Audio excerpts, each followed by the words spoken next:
มันสามารถที่มุกินกุนอามาสันสิมหาในประเทศ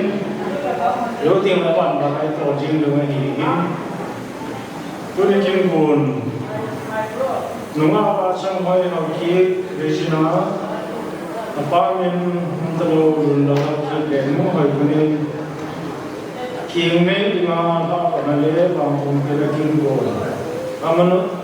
มันสาวสิ่งที่เองอันนี้เขาParisomi rathon hadi Wednesday apart musam laka Indian ku Reverend ki hauku hauki area pastor MSPA Conductor upaya se lien lage tauna upaya jampu hauku se men ma chambal dona mu hoikone anu bathum pina Indian ku lasa a sasquare bogum khat Pada mahal itu berisi kecil, kalau nama Shanghai Mulu, rasa apa Mulu dari Kibayang, udah par, utang bau, kini dia par, wayang angin kecil lagi, Kipatu saya upaya memakai, hat saya tauna, reven dunia dunia, jauh meningkat, seharusnya dunia itu macam saya macam yang ini, tu yang nasi makan nasi kami,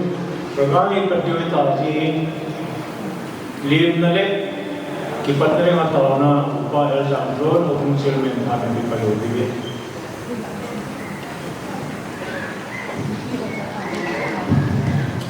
Kipamin, perhatian dalam TV, hukum jadi Alang-alang sumite ho ihibin athua nikibung bogu ni jongre pathin ni tawnate ho santi wa tupha tahi sanu naunu wa tongmai hukum dan thinga ato thinga kin kunte ho pathin dalika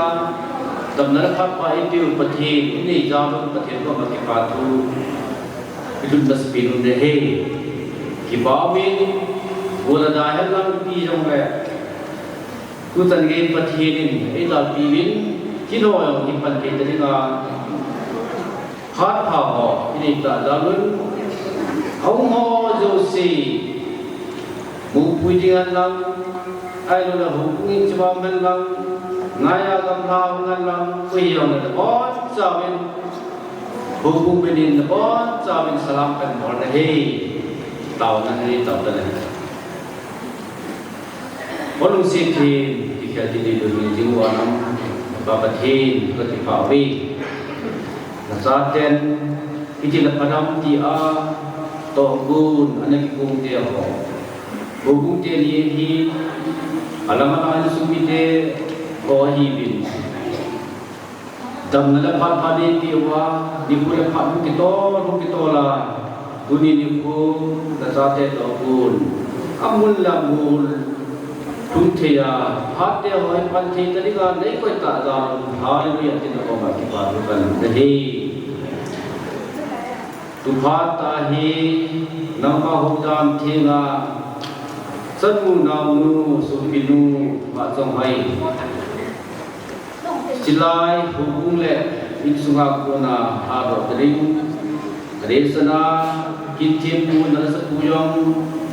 ramanan mansa kina sunga to hoyo sione mansa wa to sing wai hom ding Allah kinna dong nei ding hoyo sion nang mai nei mu pita win dia nei ga ki pa to sia tapan pina ei ga lu pakai Yesus mina ka tu he amen Amen. Ako, kasi ko makakala ito ang palamin. Kuya nung hay ko ni, basa may nung may siya. Kuya rin na ko kin. Kasi ang mga nagkajol ko ulit. Kintiyan po pa, patin ko lang, by hingin in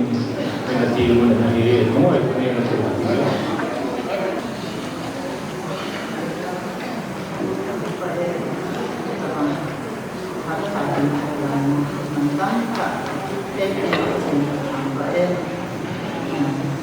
Chân trong ấy thì là cả na cái nên cần lại thì mà mình sửa luôn nha nên là này thì là thả độ thì sửa tự lên là sợ là hôm nay là lần nào cũng có vùng thì hồi tối sẽ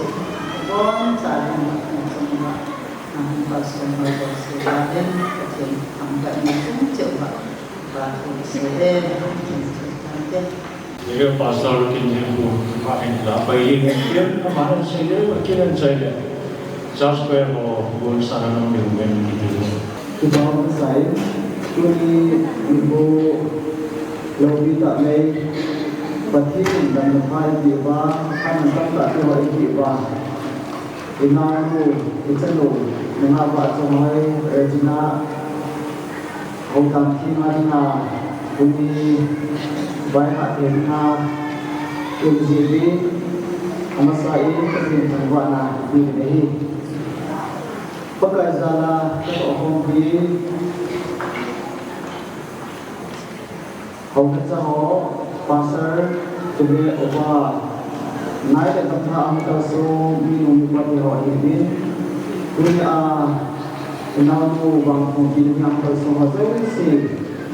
Tema era pasal tak hinain, namun sabit ngailu sebagai lima kan boleh ni.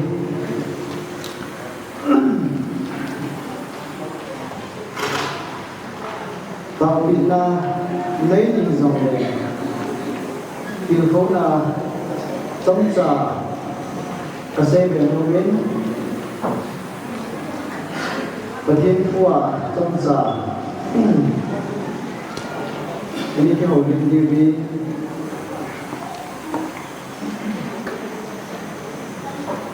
rut bukan na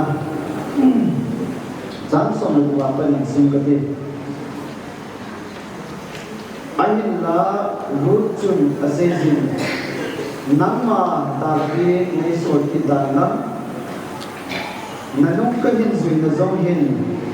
kinungledin nisot di being Exena mitile nama cinacana kecil, nazan di yana kazan hiding, namite tu kamite hiding, napatin tu kini patin zong hiding ahi, nati kinagat kia, naki hui na eki hui ahi, kinan ekan banding hizing zong le. Pakai jin kesebang bangin mo di hanlang aval jin zong mo di zohen ati atune pan ibon jadi habe patin patin ko kiranna proba pusok melafatna jam kom na achun zong hitin sayin namai chung changahin Numai jipata pada ki muzau ni ham hitabang may chu sanapa zenzong sisanga hoizo ahe aziban zong alukhimin amanu chu bisunan anezin isi atsu aziban patchonna tasamlo hila ahe hitabang may hin aziban chu tiltha abo hin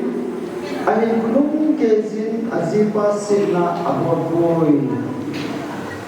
tuning patin thu le adi in enau tu invite na tu ai to hanin patin thu ahin ilkona chamsa ini no bit ihen ma mo hin mehim hi koi ma acham kim ati ko in aching pena ki derzo acham kim dir ko in amo pena ki derzo in pathini mehim asin hi ama to om phal acham kim ri ba bo cha ko no mo mai in ezin chun mehim hi na do la hi kidei sa ba ja isina zo omnom zin hizong le kim ha hi dal zui the ahi in ezin chun tu ni in chanu inau tu din ama witness of umdi ahi in aha samni ko umin tin aha ni ko mi ahi akam don panahin aha in tin am te tin le hasam din ama na ko ni banga abo zo lo ni zong hu mi ahi zim zong le ni ni kwa hi dunia ibai ma no na ra hi isai no pi pe no chu rut kin san tu lo la hin chong cha ina sei di ahi rut hi aznei ma hi Israel pathin ho lo ahi ti hi ahi chin ahi ahin amma amu zine ahin azin an kisan je bangin azine hi ta ji azine ta oke ti chu apat chile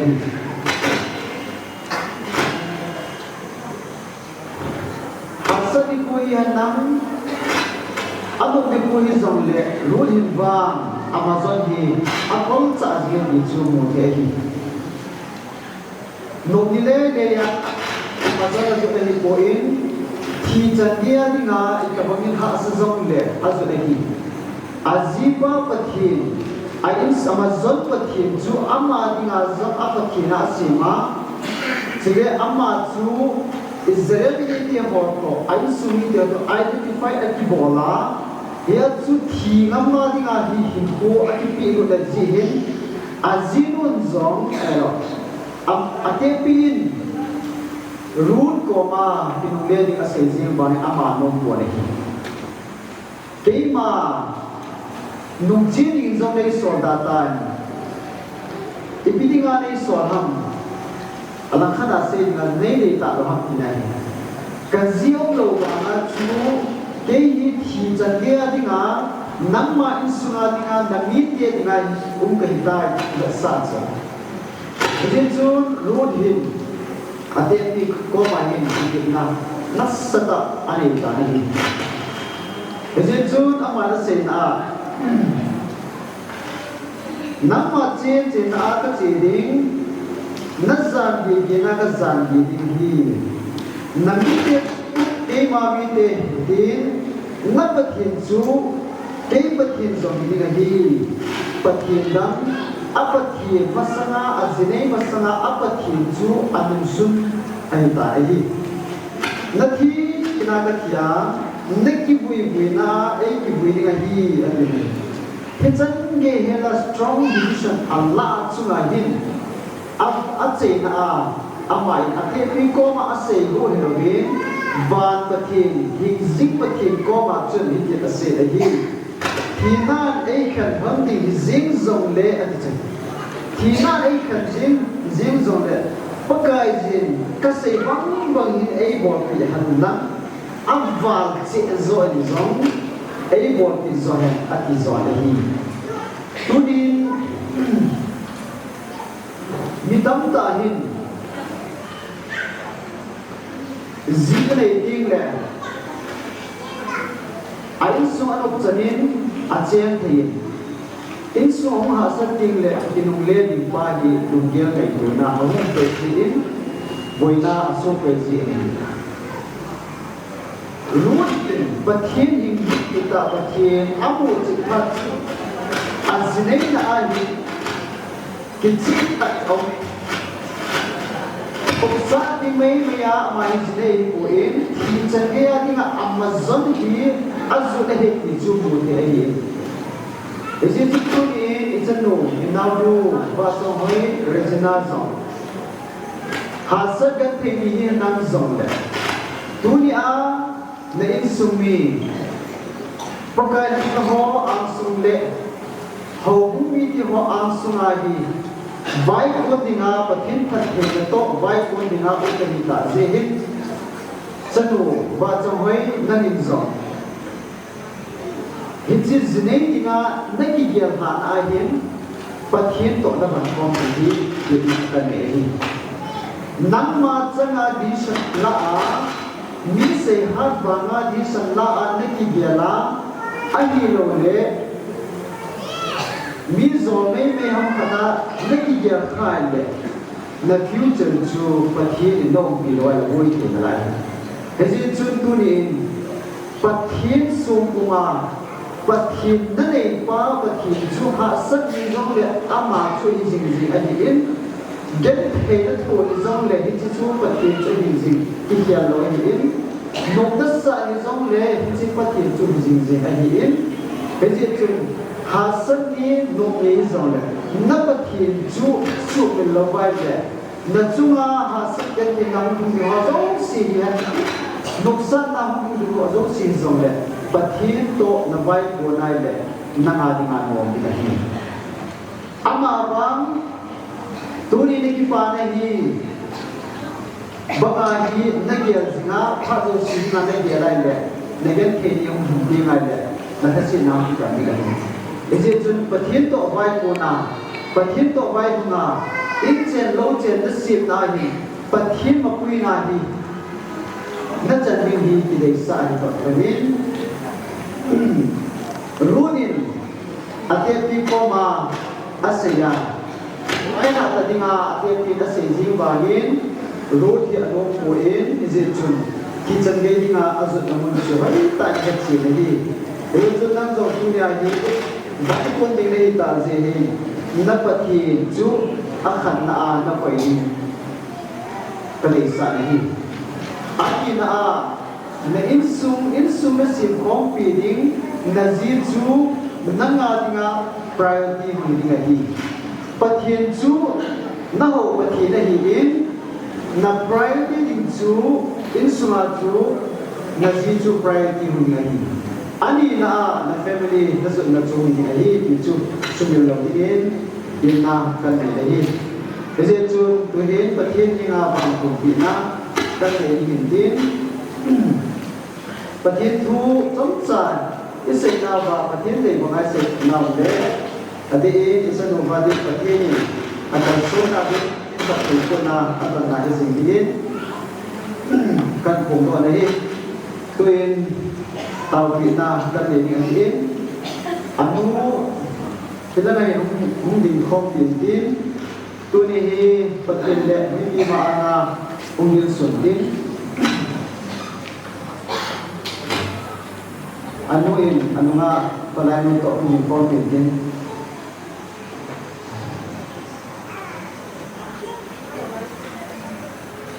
vang hong bi na ile ni ni si chun leo pat tin ko ko ni na ka ito to inaw to hi vai ko ni ani ta si hi pathinin pathe abo in nule pa insumit ho zanale dinna ane ji pathi ma ana vai kon the dinga om ta ji pathi ni thang ba eje chun Aram ki puri zerate pathi abo bagi pakai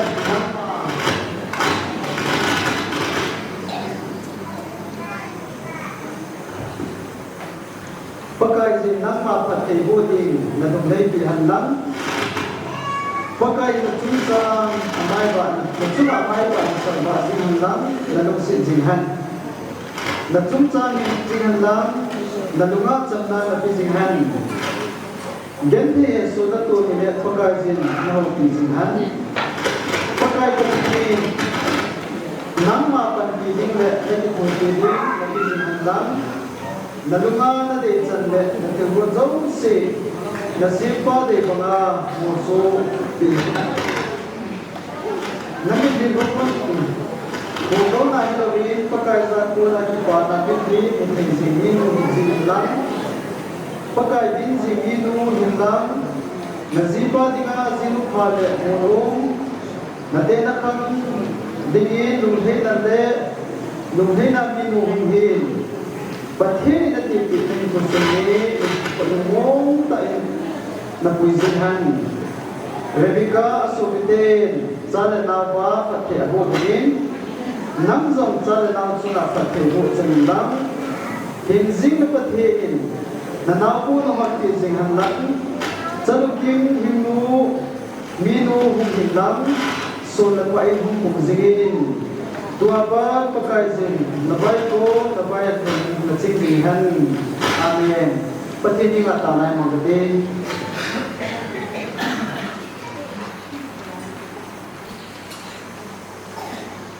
Abraham patin Ishak patin Jacob patin pakai kapathiru zin Emmanuel tuni kasanu bachong hoi rezina nangma mina vai kon the dinga na ko zin ka ki pa bin namin lo ki ka thamba bin hi anu apa kuna tuisi akuna am izela pana tuni changke ami pi dinga sema nangma pathe ko na za chom choman don ko rana dunia hi pakai na anga vai kon thedinga dipon chanje nan rujin nang lo pina kan pi ne hi turin pakai kewan ko thekani ko bin heje chun nang ma min pana na howin munai hi pakai vai ha ti ka hi ta jebin nangin a vai ko na vai na hi nangin pathe na bo dingin na ko ma ka ta ne hi dunia pana hi pakai mi suna hi talaba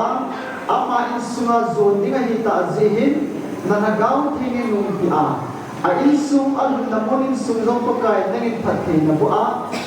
minu pa asua mi ho dinga zang badan the ang sua na lo pina mi tam ta ang tingin dingin kan bai ha nahi hejin chun o ban pathe anu in pakai hitlai puna mai cha ama bai ko dinga bai cha an sin ni nangma ni het pi a pathe ho digen na ko ma ka ta wi ni mi ma sate ho in ne henga mai cham tu to an to ba nangma ta lu thei pi a hiya ko ra chu ko ka amwa dinga pathe na tam ta na bo bangin tunin ka chanu ka na no ba chong ho ya dinga anun mai cham an sin hi avai kunna avai lunna a pathe bu ki panna a hi ni nangma lu thei pi ni na ko na kan ha ni ni heje chun o pakai kapathe tuni nahagaw thing nangin umpi a amma chunga hi a her khalo chutam ta bu bu ai ta zehin ani ku a her khalo ho do si zo pakai nangma to ki mai to ki zinga hi ku amana nangma dei bo ga zo si division yan nang pi zo ala thena dingin apha le amun juya ki ho zo si her kan thin da zo nangin pi dingin da ko ma ta le hi Hejin pakai Asia dinga zong lumurong ta hi a ate akanga dinga zong pakai kinet pi umta monglu pha aso na dingin zong pathe bo dingin da ko ma ta wi hi dunia avai ko na dinga nang ma he pi to ko so ho zo si pathe ka bo do so kevin hizong na pakai pathe na di ta na ko ne je chun tuni nang ma pathe bo da chu kanau chu ma hi bo na dingin da ko ma ta wi hi lo pina nang ma sanga na pathe na kanau no ba chong ai chu ga hi bu da dingin Katoka Yesus Kristus min tetap di.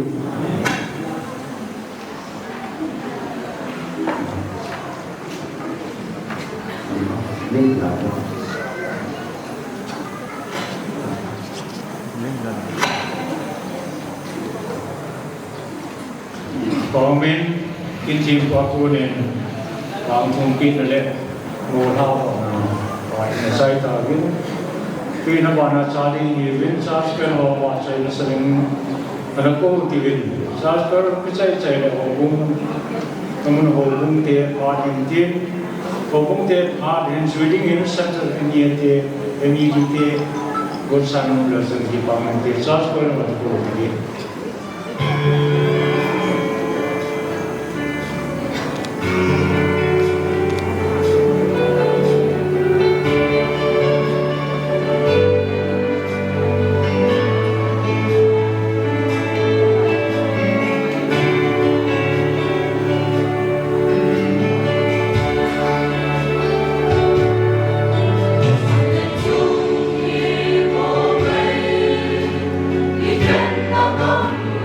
He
Bom Henry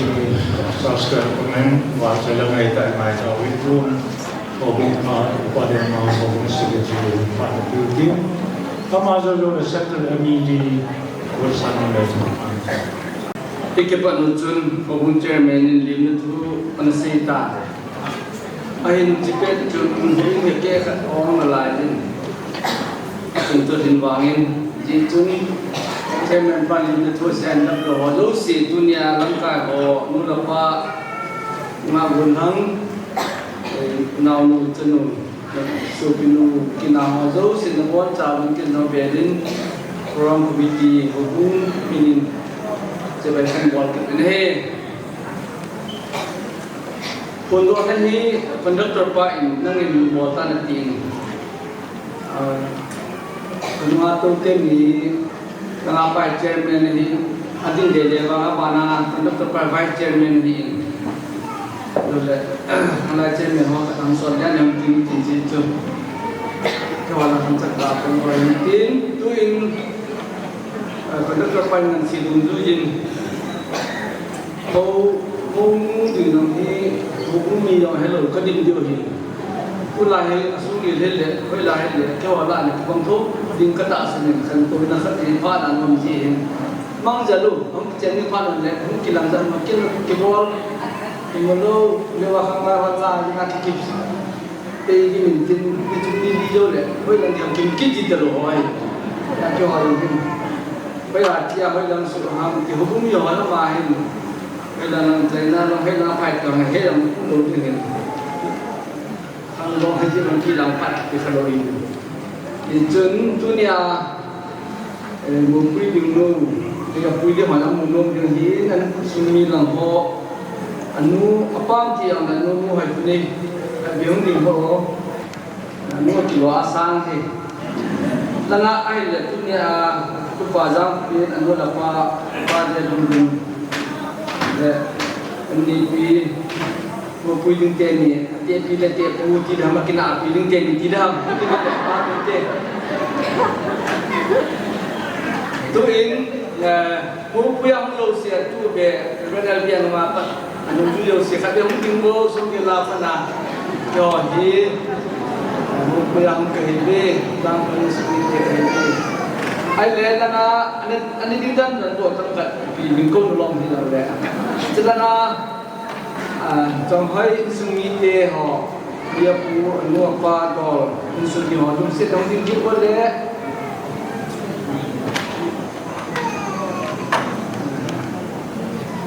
dipa me to tau ke tiang le wilan mo tam do di di mo na di tiang chu na ti ka ni dipa min tu la chin khat ta ba u chai le Jadi timpa, ajut timpa dan tim. Hampir aju, mana kan ujian, dah boleh nombor dia. Lihat lah di sana. Ama acang tu dia, apa ragu tadi dia minum jiwa ko ham bomba, dia ni khamsin. Kalau tim, jangan yang orang yang tu hela, ngampila, ajut kemudian sungai bosaku, terpajang tu ni. Jika beliau sisi sulu, mai teori dia curi nama macam dia kan dulu dia balik lagi serenting dipamin. Yang ini kita tidak. Jadi macam ni, hidup di pulau ngai. Kunihin kegiatan ada, kamdang mundang ada, hukum khat. Kira khat hikip kibat sidi yang kike jinsu ke sisip yang aku mengkemaki kibat kan ya cu hasil dia ampun hukum dan namun hasil dia ampun dan bantu dia kibat dia tak hacu Kristen ni kalau cuma kerja lo hacu petien ho petien cantik Kristen dulu Hindu kan tu nak kecian teni kecian teni ketasan pun biar nam tidak asang-asang kan ni mani kecian teni lo tu ni punya mulai jumpa pajar untuk dia ho isi moderator asal tani kujohin Ada Parvenan dia ngai ke executive director ECA ke ECCI general director ke nalai atau apa Dr. Yes ke ni nama abu ngam lo sampun Dr. pu lecturer pu hikin nalai si ai ông phận được cho họ người ni cho mình bây giờ một lần asih bersama yes sir mau kita meeting asal ngabat dengan tu aki-aki kihihin kat mi thai cha hin jong na tu ni hin Krista jala tabangahi mani yong aki ngai lun na nu la pam ni sa ni len ta ni ho hin cha te hin na phut chen de khane jin ta tin ni ki na ka pon do hin tin tuin cindra na chu để khắc kita mấy chuyện CD yang mau min isia hin yang le pula hin anu mi yang ni ajui te ngai ji hin recommendation kat hong ki in opung committee in opung letter in just recommendation hin nunga ba cham hai sirjina hoki letter of amtalo palun pula hoki le nu hai khone hoki hoki benum chuchampur lamka hi Kemudian Church ICA BIZN hubunga permanent member hi tu ni chana hukulam ka ho he nandan mu kala chon ana chon kalunga hubunga pasi chama hi to tilanin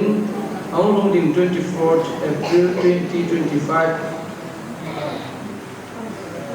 12 PM le gulang jang pelin Joseph Thungdim sanok paje Thungdim and Guru Kim Jadin Hongdim to kan Soviet Evangelical Church hubung dana kitchen na ding hubung notice po na kitchen na fa kita ayo ima si kalau lebih hubung dan na asli mo na ding ima po ti ko tin ding ji kan ki tha nahi pathina mala min kwa om ki jinga minu pa nu mi ni san jin ta pu ni si he pe de ta de hubung ri ko na pa na ama mi ni tu ni 23 April 2025 ko in dan si hubung pa pa na kan pidok tawe mau biodata hele min pa cham hai apin ni ko 5th March 1995 pa min le dun khudal hoki no min bai kule hoki baptisma chan ni 28 March 2013 Minister Bentham Khulun area pastor headquarter pastorate area ya kai dia pada mahokip secretary pada Khulun hokip chairman in church ICA sehiin aban le ICA cenderung pia ile kha di hom kenani som le nga be taman di hiin chin disimlok in kate Kitchen na din lekha Mr. Joseph Jang Khulun Thungdim son of Paje Thungdim Pin Coincidence December 1989 hubung Emsunggi Evangelical Church ICA le Miss Ba Cham Hai Dr. of Late Khulal Hoki Pin Kum 5th March 1995 hubung Emmanuel Church ICA BIZN amani hin hubung dan tinga kitchen na ni bani lagi kitchen na din ni ko 24 April 2025 Thursday kitchen na din part sundidan somlani kitchen na din mun Emsunggi Evangelical Church lekha ta to ni ko 9th April 2025 Wednesday lekha ta do ho Pukhaima Hokip Church Committee Member Padma Hokip Secretary Padma Chairman Jahiin lekha ini thi lumna lai tin tu 10:30 aju hubung chairman pa notice po na pa na la hin aning si chang tu ke lo hin koi ma pon ho yang he ma cha sing am lo te pon te tim la lung hai se lai kan pi lo hi ti tu ni in hubung in zo dat pi do le kha kan si muti kan nin nga pa cham hai rijina ho ki hi pathin phat sa hubung te ni ki phat sa sumi ki phat sa tunia sungi la tupa gulang jang tin to pasal ko na kitchen gin hubung apa din tuni hin ke wan kan pi do ta be ti apa tin ding ti fa hi chairman or secretary khadim san yo le pamin tin chu hubung na to ha te tan te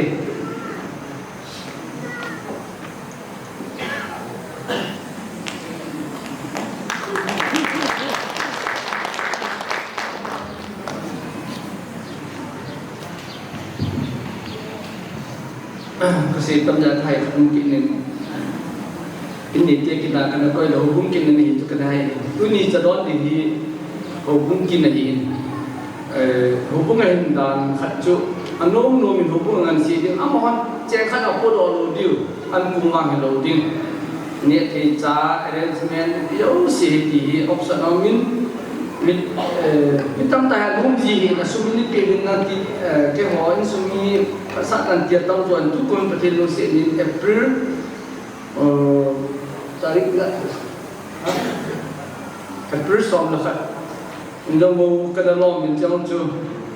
official day hi na hi wangin tabang chama anji ban din hubung chale ne theo ko doin an ni te suboilo cha om din pu da biam suboilo tabang tu nin jang nu phai khone hin me lo siu hubung ka pe do ta ve ti tu bian si ki lanin hubung a su pi hoi ki de do chale ne thian nang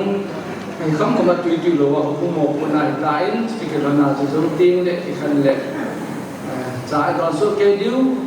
an ko ta ki sim lo ham ti len jing le đi ra có xí lại cái gì cũng được này điều này là chuyện bây giờ nó master mình làm gì tập huấn là chuyện gì đấy anh cố đứng tôi nhà cha thì thiên số điều hiện tin thì hôm mình là cái quản lý đó chỉ điều đấy chứ hôm mình mà họ chung là phần lá thì chẳngเขาบอกที่สุดเลยที่เวลาตลาดเป็นเต็มกันไปตัวฉันจะมีเรียนทีมมองไม่ใช่ทีมเลยนะว่าจงไว้ตัวนี้ละตัวโมโอเรียนมาที่นี่จงไว้พาที่ใช้ทีมเลยรู้ไหนเนี่ยคนละว่าใช้ได้ไหมตัวนี้โปรแกรมที่เกี่ยวกับของไว้ที่ทิ้งสมุนที่พิจารณาตัวเล็กบาร์โรจิงาคิดว่าพิพาททุกคนเมียนที่เขานี่จนไงดำกระทุ่มพาเอเบียคนดักทุ่งสุงะกายมินิงเก็บปาทุกคนเสียนตัวนี้นุ่งบอกส่งไปที่หาบอกอินโดนีมิสุนาดิงามิสตรีชาวมาอันนั้นฟังบักไก่เลี้ยงก็มาดิงาตัวน่ะเด็กเขามาคุยกันหากันเลยที่ก็คิดว่าพิวินก็เซ็นทรัลคอมมิตี้อินโดที่เขาดิงาที่บักไก่เลี้ยงก็ตัวเขาที่อินสุขนาดนี้ที่แต่ที่เขามันวิลนั่นแหละสเตนเนี่ยเก็บปากที่นักเรียนที่วินโดนุ่งขัดปากไก่เลี้ยงก็มาอันนั้นก็ผิวพรรณอดูทุสาบัลแต่อามามิดลพีนดิ่งาทุนยาตาที่งากับที่รักที่ก็คิดปากที่แต่จะดูที่จะกระพุ่งตัวเองนั้นประเทศนี้อามาบ้านนักพิธีเวลาประเทศบุญดินอารมณ์ที่สุดเสียอามาคุยดินก็ได้สั่งนำลงกระทานินอิจฉาที่คนนี้อาสาสมัครคนกันดินคิดปีคิดว่าคิดว่าดูสิ่งที่บางอย่างคิดว่าตัวเราเป็นชีวิตนี้สุดความชั่วร้ายจะดึงดูยันภาษาลูกเขาใส่ตัวที่เรียนปีตัวนี้ในเรื่องนี้เซ็นทรัลคอมมิตี้มินิ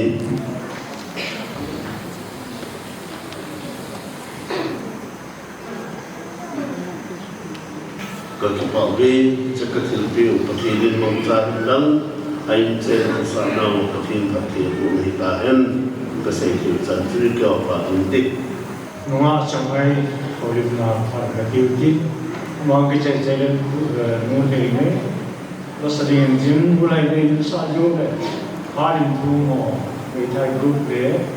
มาวิลิงหอso mungkin tolong artis ekonomi dia tahu tu macam apa masa ini bang apa yang jangan baik di property nopi ketang baik jadi tu ini semua kepain ini dah pasal le kanun tahun le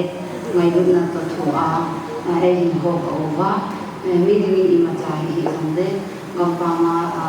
tak selama sama tim jelas jadi master cantik orang tak ya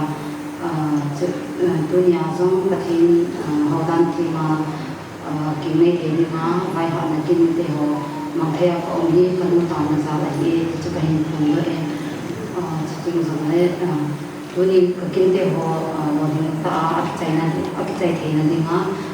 Thailand semua sudah tahu na ini tahu je sih kau bumi deh ho kau kenal deh jadi kalau ikut baik jangan le orang lain deh ho nang mozo sing cuma kepai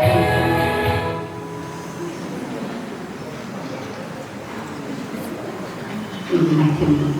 nang mo zo si ma ko ke pa ni kan ko ni chile a chai na pe ni dunia ke vui he zong le chun na phat man tam ta de ho ni nahi su o mo ba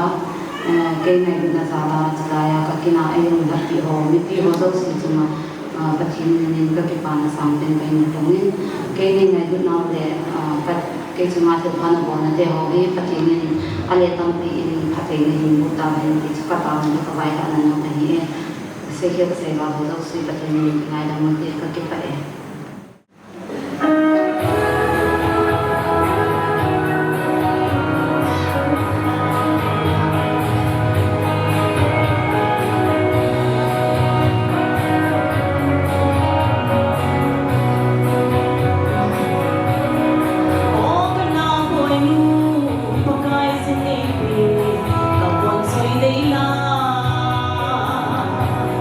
Sing sung le pang kulay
在来少数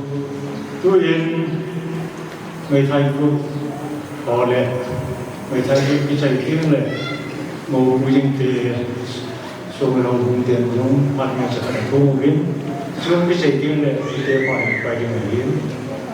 ไม่ไทยกรุ๊ปผ่านมาที่นี่ตัวนี้กูคิดว่ามันไม่ทักไม่ได้คิดว่าสัมภาระเพียงทางฝั่งนั้นเนี่ยแค่ว่าไม่ไทยที่เราทำหัวหินกันแล้วอยู่ที่สุนัขไปสร้างงานเรานั่นเราก็เห็นถ้าขัดสมาสกันสตาร์ทเลยสิสัตย์อาณาสัตย์อาณาจีนเลยดิ้งเลยอินนี่เราก็อินนี่เลยดิ้งเลยสัตย์ฮอลเลยสินะพัฒน์จะนั่งดิ้งกันแล้วเราจะมาดิ้งตัวนี้กูที่ปังเที่ยวจริงๆก็ต้องมาพัฒน์สร้างจังส่งไปส่งดานากินในเรื่องเพลงสิ่งพัฒน์พัฒน์บุญดังเกี่ยวกับตัวที่จูอัตราบุญไปสักทำการบุญกันบุญหัวหินที่จูกันไว้หนึ่งที่มันกันเตียนที่จูส่งสิ่งกันไว้เดียวไม่ได้ที่ไว้ของเราอมน้ำมันที่อ่านหนึ่งก็ทำนั่งก็เสียงสังกัดต่างที่เก็บไป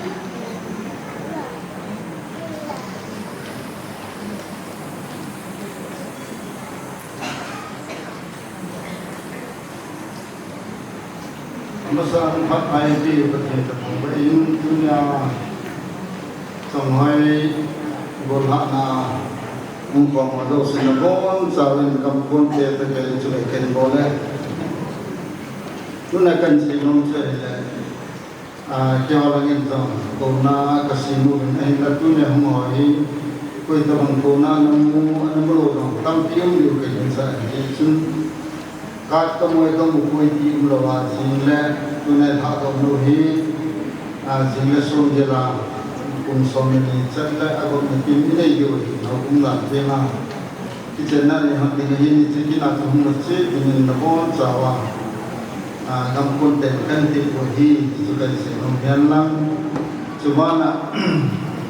ตุนัยท่าตมโนฮีมิสนาริซอมไปอาเตพุดิมุปาเจลงดินamal sejalan awal yang pada ini hasil missionary sama pasal tahanan pengajian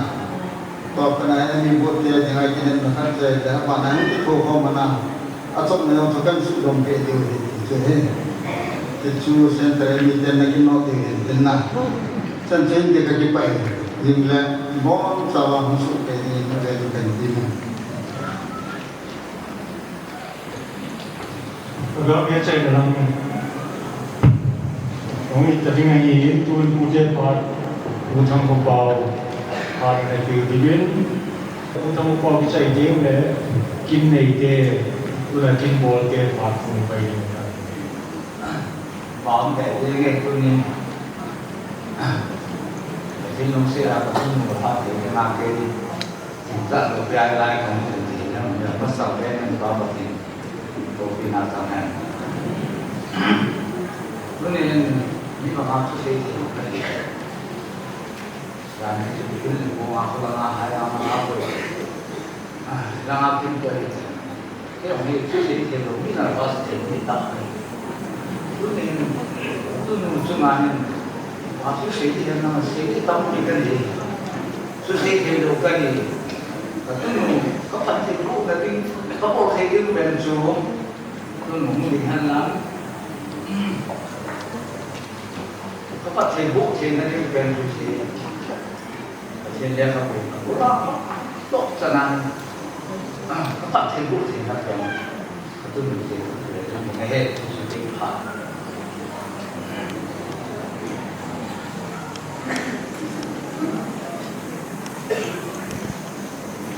dia maksud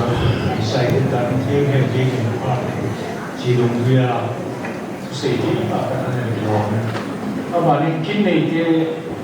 dunia kita boleh buat kerja. Amat sebenarnya dunia apa apa tapi wajib bagi pentah buat sana ye. Adi in program itu kita sehingga sekian ini. Kini nete pan he berpa kati semula berpa ni ke musia hakin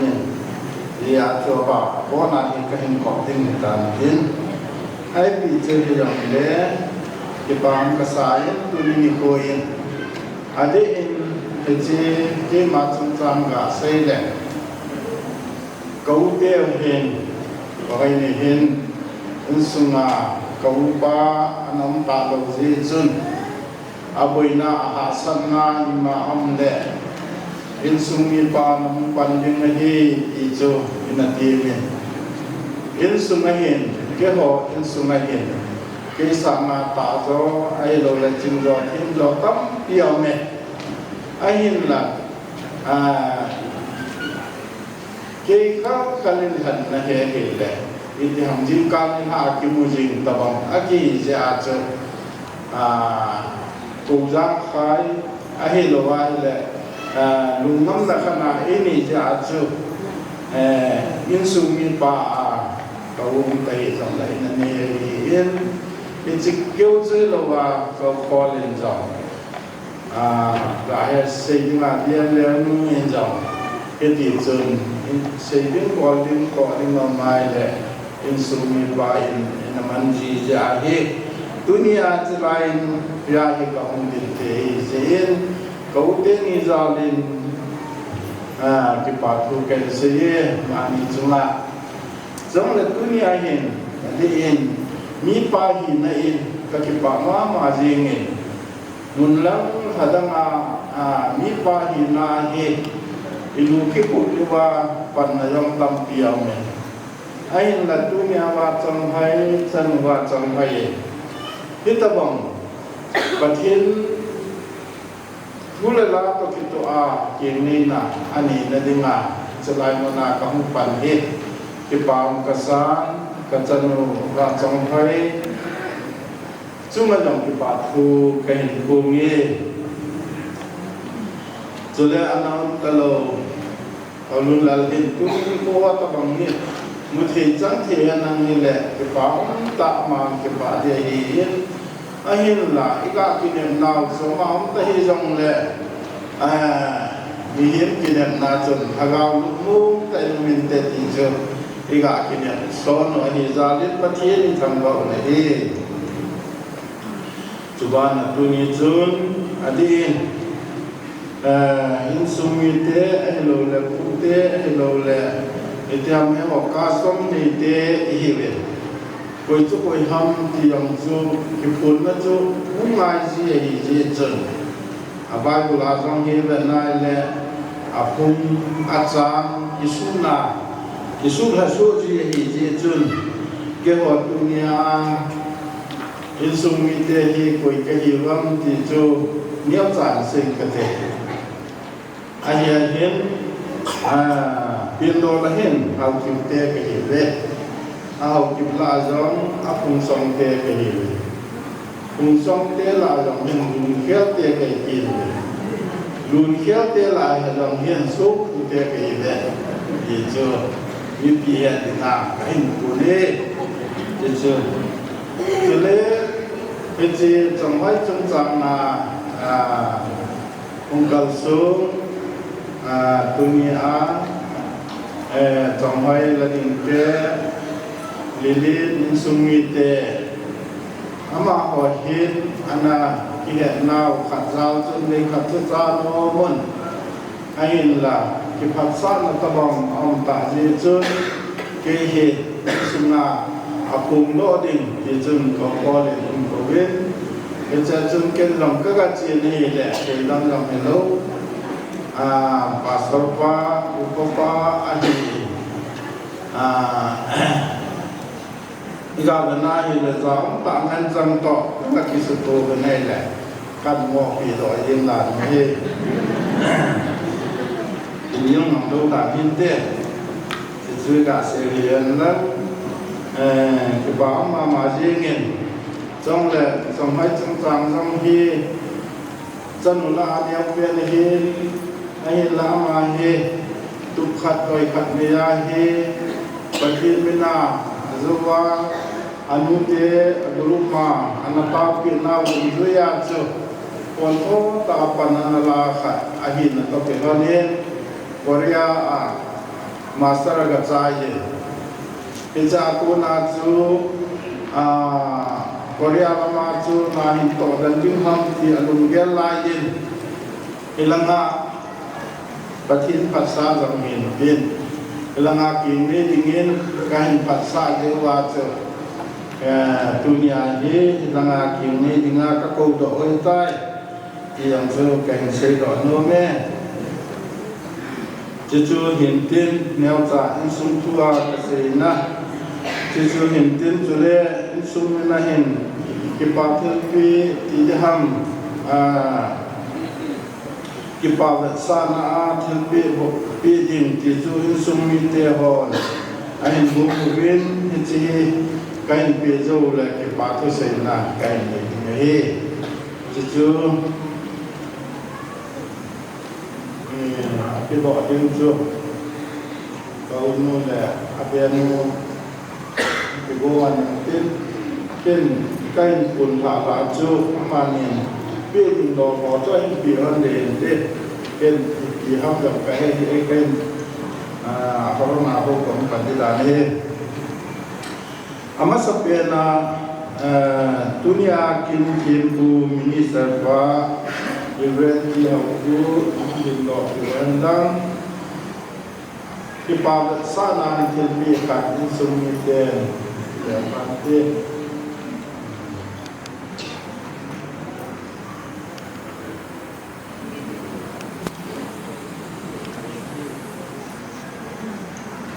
apa mading upa ram kulun chairman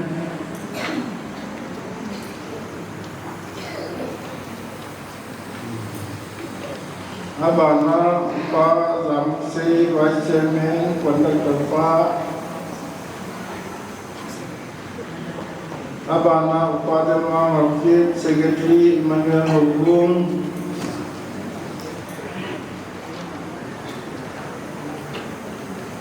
Abana Hin Reverend Lumpune Aman Patai Tamami Dingahin Amadam Kibabat Sana Tilpi Kapino Muwe Subana Risip Somramahin Pangulzang Pa kamzahau Tule pa mangpatin ang Amaha changchom Tidu lelanga Tidu lekipam Minti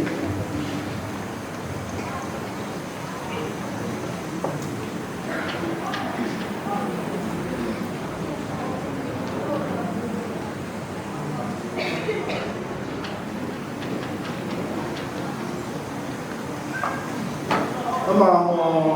Ungkal la langai tai sapio ngai nei anakowati amalam lunkia lo mama he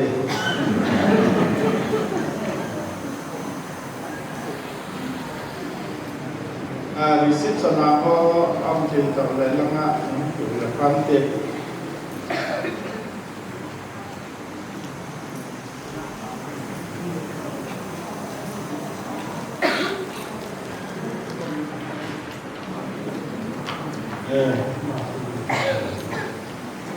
ini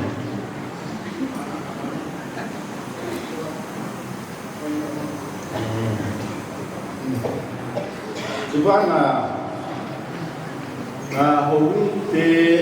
hubung te kibawang taagin dunia kita banga hubung te yo mimo te zamolen kita banga lokai borogi kibawang kisama mayen ay lapi ding jo kibejo hi zangla kham kibawang sana tika kibiri hubung te jangan sekali na adil dengan itu vice panala dia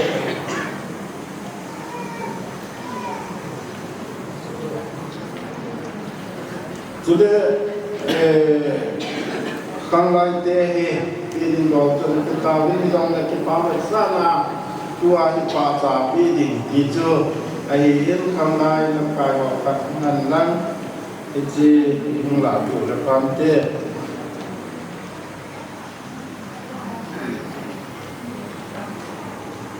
นี่อาดังสนักเปียตันนี่ปาวสานะกังไลเตเปียเฮสุบานะเตโฮละมาปูทังโกกาวนี่ปิโอเลฟันเตผู้ใช้ที่ตาเฮมาเฮ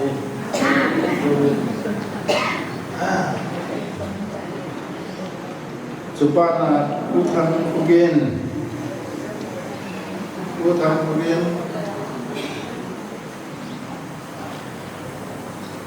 อาวานะปูสุลินทัง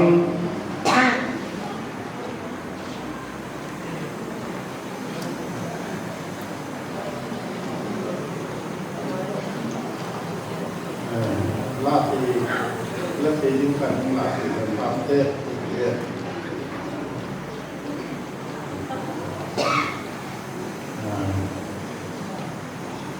dunia di bawah sana gerak pilih lucu kita tu tampil ini atau kemudian lagi patu sena somsa ini ada bilang kesehatan orang pe ada bilang sekitar orang sein tu cuma hang lagi lom ke orang suเอาสะพุนคือลมที่หมู่ขัดสาแล้วมันโลอาทิตย์มันทีขัดสาแล้วมันทีเนี่ยเรียนถึงกำจูมาจีไปเรียกว่าจะเสียกุศลาอากิมันเกโลจะอาจจะเสียดุนยาจงที่สนุกสมัยจงที่แยกสินนาพาดเราสิมังให้หินตกวันจนอิสลายบุญมาจงที่เดี๋ยวตาคำลายละอารมณ์ขัดเทลงไม่เทหีพิจงเละเอาบุญมีเตียบอนในทุกนั้นตาอนุจาระสุขหัวจาระปฏิญจาระในทุกนั้นตาบอลุว่าดุนยาอดีอาจงเรียนสิ่งที่เราเสียใจเกี่ยวกับนั้นที่มาจากพุทธวจนะจงเลยจาระเนี่ยเทitu tai bol pijon Ogumi te hotuna kipapu kain seyin patinin patego handang zon latuni minister pazon apan he hom tho mai the he nun zum mazam pinni mai the he aina anakite ni apanin aman jong tho tai pananalan alung masapenin anapamkin halajin ama chuna jam ki batlu kain bumwe chulet dunia program min chun ho jo si hanlam lisip sanahi hanlam ai lo le dunia to sei ding la satin ho jo sen ki tu ta program aki bum banga awang layum lo hela ne pan pi jeun program min chun ho jo si chun ki batlu kain bumwe trong là khang lai te ho tu jun ki pa thu khom ga ven khang lai san pi khan ha na dinga ama ho he ni tha thum ala jelu to the grace and calling to boy ta nam ahive ain la loi nu mai lu na za la chong la pathin za la ama ho kon thu ta pan na chunu ba bang lai ko chuma jong ki pa thu ken pu nge chong le wa choi na la sa tu chung ngai long ta in nu lai ni yen pathin wa choi na lai sa pe win bang lai wan jong ngai long ta wa choi na lai sa pe wu ko nu yen wa choi na la kha hi sa pe ding at tin ta ni a hin la hu ngo hin phal pi hi ni tha khat chun aki sei sai tai ati ni pham pi ta lo ke wa chu ko nu in la lo ko bo li mai the aki pa na agen the na lo le anu sa na ho jong chu la ko jong mai the tin ni jong le pi chi the le a mu ding ti chu ai hian tu ni hin program ong the ta lo je chun ana ngai la ta ko ve ti yang ju ga si do no me chong le banner he ki tu ta tua chong hai ana pa le noi hon banner ho ga si biu bin ama wa chung zo se jong ki pa tu ken po ni nei dunia ki pa tu ga se ke chan zo hin le secretary jong adawin saying dunia an tu ke bolo tu secretary jong ai se tawe ama chu ma jong ke pa tu kai tu ni ai bi chu jong le dunia bol ko ho do si patin lo pe patin ka te bu itan the na dingon patin ni mon chao na ka te bu tao an ka se mo me ke pa Bami ajo saya dalam itu yang mulai bayi tak asal cakap tu momen Jawaharlal Nehru University ni jadi anak kaya pun di semai dua orang kami satu momen itu mungkin saya kenal orang tahu orang JNU student ho Hello. Conductor pan ho an say tanda ke ho JNU representative pa ka ho hi ke ho thum ho hi lam ka nga hi e chung ka ho kon ka o hin da JNU ke tile Jawaharlal Nehru University a hi tu ni tha to lu Regina hi an la hin na kan ong wong mo vin ai ni atam pon na chila chu close ni ta hi ke WS no ya hi prayer cell kan le hin na prayer cell a hi ka ki form si vin mi hom sa ki hi ma chun le phone hi ta ki ba ni hi ta ki ba lo ni hi ta jong le cho jong hi ho jong le kun ka ki il ho si vin na kan ta wom si vin ka ki close da ni chu tam se hi yong le la ya chu he de o hin jong le ama hi ka he na pa da hi Korean ngai sang mo mo hin na Korean language ngai sang mo mo hin ngai sang to tung zui chun azo hin na atuk na hi ama chu anamo so te chom phat zo hin Korea na chi phat so ti ta kan ki mu ta hi hin na tu ni kan ki mu zo kan ki mu ni ama kin thu pi ta kan ki mu thei si bi no pat ki thang wa hin na kin zo ziu kan le tan ka sa pa um ni hin do ta na zo ani kan ki mu hin Cicu amat nunga pata ahi lole tua kham tha bon nga ki khong na le vet zui poita ahi akilang na ama achievement ho hi vet le ja chu nunga cha pang ho na ama food step hi nan follow theu he na korea hong clear le dan thi nga ki chen he na le he chu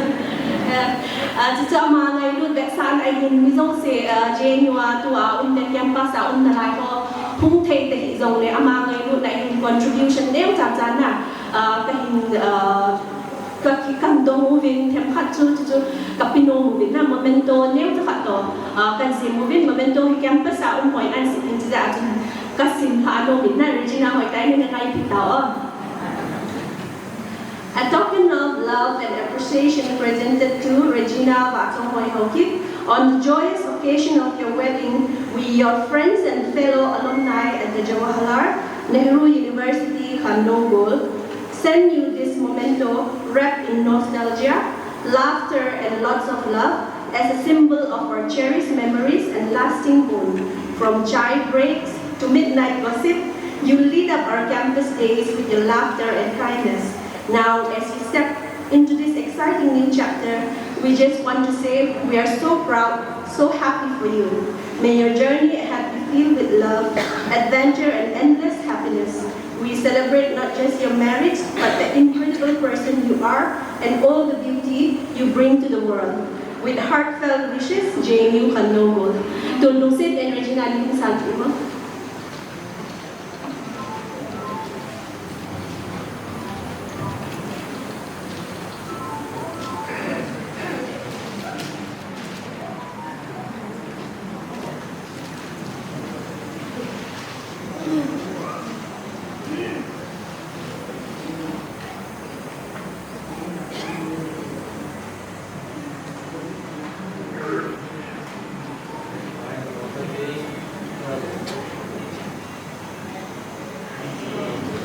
Bami, itu benar saya tahu. พออีตาภาพมองๆตันสมัยตุนายยาสมัยส่งเกลสุดที่เราโอ้ละจีนไงไหนในละสามส่งกินได้กี่น้อยแล้วโอ้ละจีนจีนตุนโอ้ชับไปสิจานานะจูจีนเกี่ยวกับรุ่นคนเองพัดว่านะสะดอนนะตอนนั้นมาพัดในรุ่นนั้นยิมกระเป๋ากระจีนรำกันบุญหองนั่งอินปัจจินีบุกิว่าบุญนาสันนันฟิฮอลาคุนันีเวนบินวากับรำหองกิบะตาบุรุกับปันวาฮัดซาบุญนุมลุยลาใจที่denganลุงเซนนีจันจีวินก็กิบะนมัสนักมากิบะทุเซนิจิงกระทำวันนี้ทุนีปุรามจนจาDocument sana semua mihim kayibin sikil borkil kenlamna tam ta'mente isodu sisu lungsita tulua ingay lang diwin na ko maangay lang katungunay natu hungkisido hoyan lang ay luwale katsanu kanawnu jamai tilkhuna le tau pina kim ki bol ho sausi nang min lo pina hiya katsanu kanawnu kasupinu jamai dinga malama nawang bu na to napathe bu na to kalan sun pi the ni dinga nangin pathe bu dingin napan pinangai sana ko ma kataw nei tua kong kila ko tingo le o bungin ang ki ko mo zo si ne na donding ka bongun hi ji ka ne ka donding ho long hi ka ta sa ding wa tam the na ka lagaw in ko wa ki pa na e bitruwa pan the na dinga nangin pathe bo dingin na ku thienga kan lan ba nei jele dunia ji chongai kai lu na ja le insumi te ngai lu na jarang kalsul mazu siang dam sera kipa ta inmun tung thi chi dengan nan na ka thi bu na to pan biding in na pan pinangai san na ko man ka taw nei tuni kin ki bor wazu si nang lo pinading le nagam lit na dengan nangin pati bu dingin namin thi thangwa kumin ate sanai na la to kapagay Jesus Christ amin na ko mga kamubaw nay amen.